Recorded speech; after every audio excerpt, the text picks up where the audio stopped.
Zuerst mal vielen lieben Dank für die vielen lieben und netten Kommentare, die ihr unter meinem letzten Video hinterlassen habt. Manchmal hilft es einfach schon, wenn man weiß, dass man auf der Welt nicht ganz allein ist. Und ich habe halt jetzt so den schlimmsten Moment von meinem Urlaub mit euch geteilt, würde aber auch gern noch irgendwie so das Highlight meines Urlaubs teilen, einfach wieder, um auf dem Kanal ein bisschen so in eine positive Richtung zu kommen. Ihr kennt das sicher, als Fotograf hat man vor jeder Reise eigentlich so seine Fotospots, wo man gerne hin würde, um dort mal ein Foto zu machen. Und die Schweiz bietet natürlich viele schöne Ecken mit der Stoßkapelle oder den vielen Seen, die dort sind und natürlich den Bergen. Und es gibt natürlich den einen Berg, den in der Schweiz wahrscheinlich jeder kennt. Und selbst wenn man jetzt nicht gern wandern geht und gerne in den Bergen unterwegs ist, ich habe gelernt, spätestens, wenn man Schokoladeliebhaber ist, dann kennt man diesen Berg hier. Und es gibt ja dieses bekannte Bild, wo sich einfach dieser Berg in dem Stelisee wunderschön spiegelt, mit einer gewissen Abendstimmung. Und das Bild habe ich auch gemacht, aber es war nicht mein Highlight. Und ich habe so die Erfahrung gemacht, die Bilder, die ich als Fotospot geplant habe, die sind auch was geworden. Also die Fotos habe ich gemacht, die ich machen wollte, sofern das Wetter mitgespielt hat. Aber irgendwie waren es dann die Bilder, die ich nicht erwartet habe, die mein persönliches Highlight waren.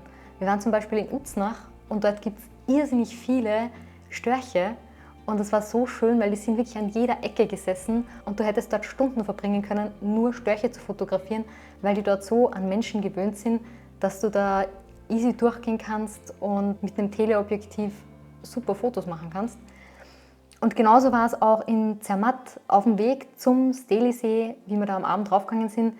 Natürlich super, wenn du da abends unterwegs bist, weil am Berg keine Lifte mehr fahren. Das heißt, du bist da oben wirklich allein. Es ist total ruhig und die einzigen, die noch unterwegs sind, sind vielleicht ein paar so Wahnsinnige wie wir Fotografen. Oder natürlich auch ein bisschen so die Tierwelt. Und wir haben dann dort Murmeltiere gesehen und ich hatte irgendwie so schon im Kopf, es wäre richtig cool, ein Foto zu haben mit dem Matterhorn und einem Murmeltier drauf. Und ich muss zugeben, ich glaube, das ist echt das beste Foto, das ich je gemacht habe. Es gibt ja viele Gründe, warum ein Bild ein Highlight-Bild ist. Auf der einen Seite, warum es für einen persönlich ein Highlight-Bild ist, weil man vielleicht einfach viel dafür tun hat müssen und die Geschichte dahinter einen selber einfach so in Erinnerung bleibt, dass man weiß, okay, für das Bild, das ist ein Highlight.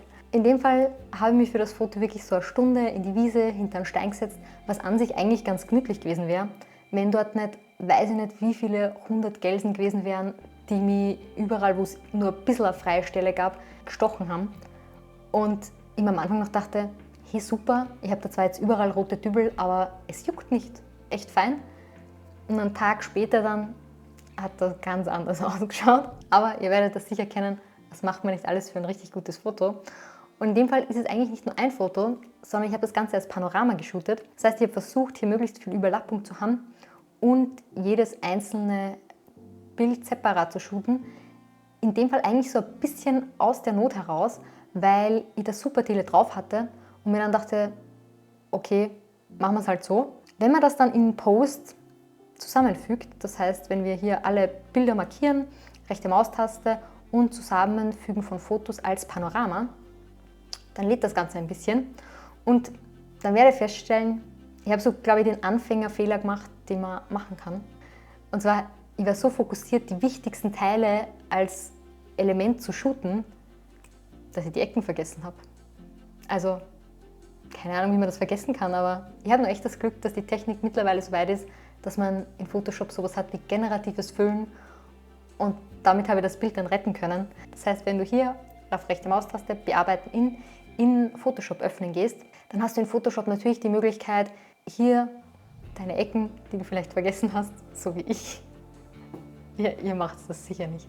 Also sollte dir das mal passieren, dann kannst du das in Photoshop eigentlich relativ einfach lösen. Das heißt, du kannst hier deine Ecken auswählen, gehst dann auf generatives Füllen, kannst hier noch reinschreiben, was es eigentlich machen soll, also ob da jetzt ein Stein hinkommt oder einfach nur irgendwelche Pflanzen. Und dann generiert dir das Photoshop. Und du siehst schon, du hast hier dann auch verschiedenste Möglichkeiten, was du nehmen kannst, je nachdem, was dir am besten gefällt. Aber damit habe ich meine Ecken füllen können und das Bild so weit vorbereitet, dass ich es drucken konnte. Und Ich würde dir das echt auch empfehlen, wenn du die Möglichkeit hast, Sachen mal im Panorama zu fotografieren, weil ich habe das Bild jetzt drucken lassen und ich hole es. Ich muss euch das zeigen. Okay, da bin ich wieder. Ich habe das Bild nämlich jetzt echt in 1,25 Meter gedruckt und ich habe es bis jetzt nicht geschafft, meine Bilder so groß zu drucken, weil sie auch nicht die Auflösung gehabt hätten. Und mit Panorama schafft man das natürlich. Ich zeige euch das Bild, wenn es dann fertig gerahmt ist. Bis dahin hoffe ich, dass ich auch ein bisschen was von euren Urlaubshighlights sehe. Wurscht, ob euch auf Instagram oder wenn ihr irgendwas Spannendes erlebt habt, lasst es uns gerne da. Und wir sehen uns wieder im nächsten Video.